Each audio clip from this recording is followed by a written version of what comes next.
ఈ అధిక దిగుబడి రావాలంటే కాయలు కోసిన వెంటనే జూన్ మాసంలో మనం కత్తిరింపులు కరెక్ట్గా చేసుకోవాలి.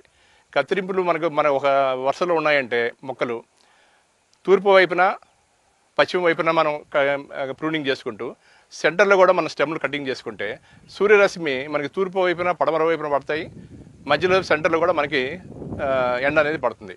ఈ ఎండ పడినందువల్ల మనకి ఫోటోసింథసిస్ అంటాం, కిరణజన్య సంయోగక్రియ బాగా జరిగి ఆకులు బాగా ఎదిగి కాండం కానీ దాని షూట్స్ అంటాం, ట్విక్స్ అంటాం లేదా షూట్స్ అంటాం, అవి బాగా ఏపుగా పెరుగుతాయి, దాంట్లో ఆహారాన్ని స్టోర్ చేసుకుంటాయి.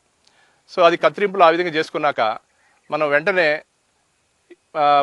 ఇరిగేషన్ అనేది ఇవ్వాలండి. ఇది తూర్పు వైపున అండి. తూర్పు వైపున ఈ విధంగా మేము ప్రూనింగ్ చేసుకుంటూ వెళ్తూ ఉంటాం. అట్లానే టాప్ ప్రూనింగ్ అని కూడా ఉంటుంది, ఆ టాప్ ప్రూనింగ్ కూడా చేస్తాం. అదేవిధంగా పడమర వైపు ఈ లైన్కి వచ్చేసరికి ఇటువైపు పడమర వైపు చేస్తూ ఉంటాం. ఈ రెండే కాకుండా ఈ మధ్యలో మనం సెంటర్ కటింగ్ అని చేస్తాం. సెంటర్ కటింగ్లో మొత్తం ఈ విధంగా